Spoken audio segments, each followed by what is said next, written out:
All right, good morning, everyone. Thanks so much for joining us here at 7 o'clock. Today is Wednesday. It's January 29th.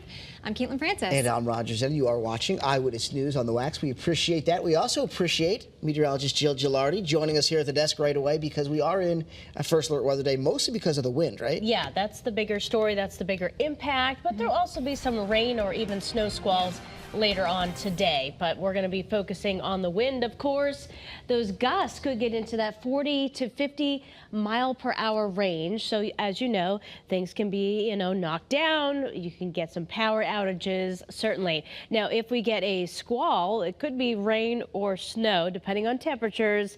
It could result in poor visibility. So we'll be monitoring for that later on today. The wind advisory begins at actually 9 o'clock this morning and goes until 10 p.m. So right now the winds aren't strong by any means. So things are kind of calm out there with a light breeze coming in from the southwest at 5 miles per hour. It's 36 degrees right now live in New Haven. Just a few scattered clouds and some sunshine mixed in as that sun is making its way upwards. So that's what I mean. Like the winds aren't crazy right now. It's calm to maybe up to about 9 miles per hour. You might get a slightly higher gust, but those gusts will certainly start to crank, especially later on this morning and into the afternoon. So that's just like a measure.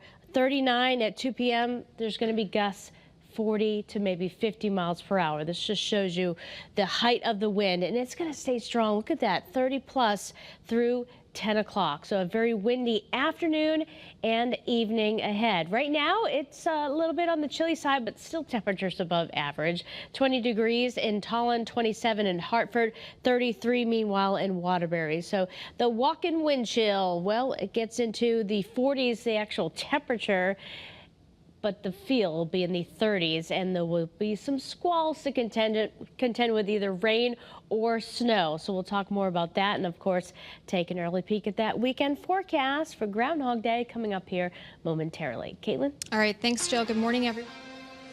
Head out the door here this morning. I'm gonna walk over here, Jill, and get you a check. It looks like we're starting to get ready to clear this incident here in East Hartford. So that's a little bit of good news. Those emergency crews look like they are, in fact, driving off the scene here, but this is still backing traffic up. Again, in East Hartford, this is 84 westbound heading in toward Hartford. So expect some residual delays. This is right on exit 59, 58 in the area. So again, give yourself just a little bit of time to get through. Rest of the state, though, nice and quiet. No other crashes to tell you about here. As you can see, a live look across the state. We don't have any active construction set up at this time, but daytime work does pick up between about 8:30 and 9 o'clock. And I want to leave you with your drive times as you're getting ready to head out the door, heading to work or bringing the kids to school. Normal delays that are building down through Fairfield County on 95 southbound and the Parkway. That's a quick check at your Connecticut Chevy First Alert traffic report, driven by your Connecticut Chevy dealers. All right, and we want to get right back now to that breaking news in New Haven. Police have now confirmed to us a SWAT team is responding to the area we just told you about earlier this morning over on Channel 3. This is all happening on Grand Avenue. We do have a crew on the way to the scene, and Pinpoint News Tracker is showing us this exact location right near Vision's clothing store and the 91 overpass. Now, you should avoid the area while all this is happening. Of course, we'll have more updates for you throughout the morning.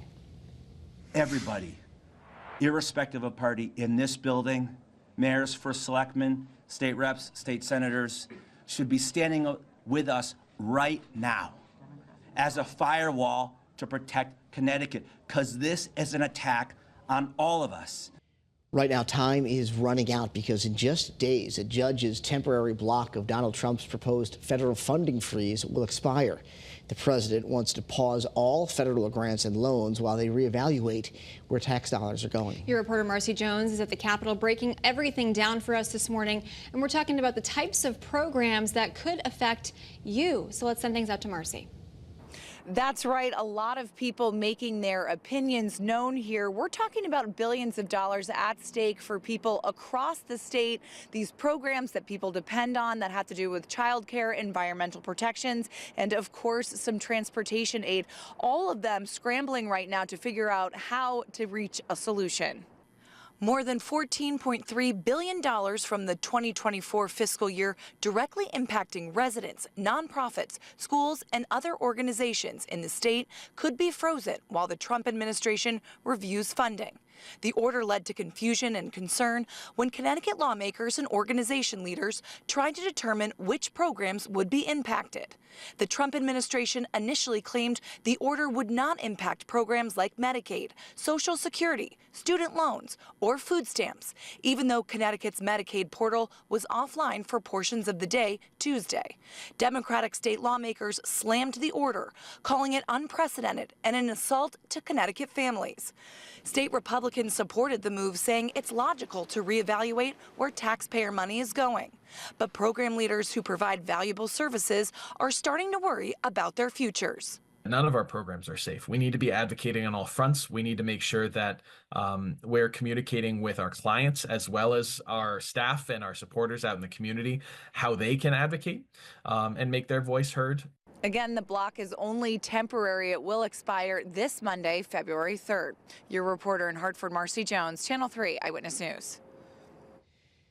Well, right now, some people are wondering what would happen if ICE agents showed up at their child's school. Yeah, it's a question a lot of parents have been asking. New guidance from Governor Lamont and the state's education commissioner answers that for us. Your reporter Olivia Schuler in East Hartford breaking down the guidance for all K-12 schools. Yeah, guys, well, we want you to be aware that right now there are no reports of ICE agents raiding any Connecticut public schools. However, this new guidance that was released is to help out school officials if this were to happen. So let's break down for you that newly released protocol.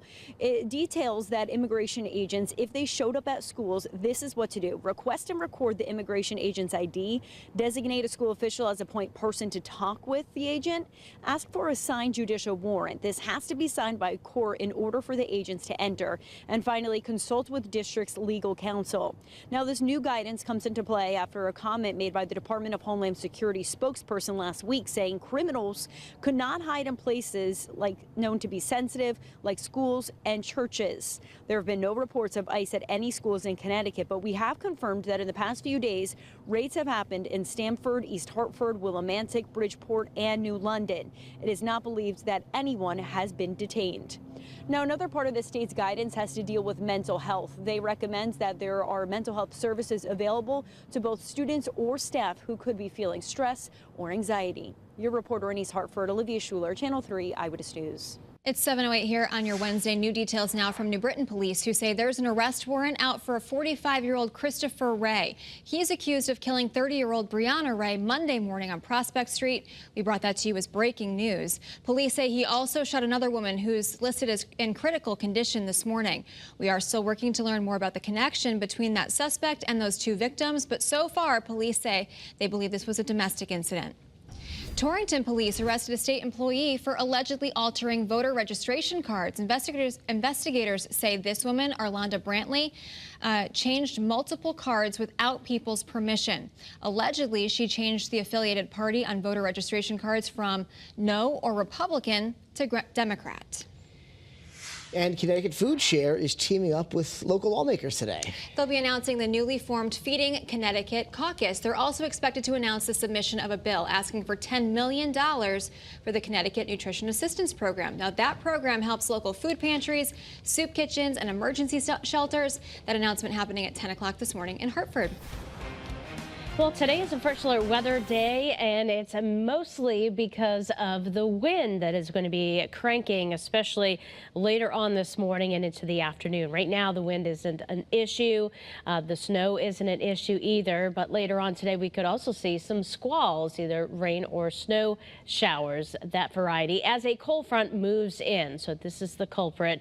That's first alert futurecast you're looking at. So a front's going to be moving in. So yes, it's eventually going to get colder, but look at these numbers.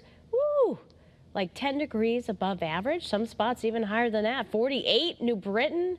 Wow, that's some nice stuff. If only we didn't have the wind that is going to create, of course, a cooler feel.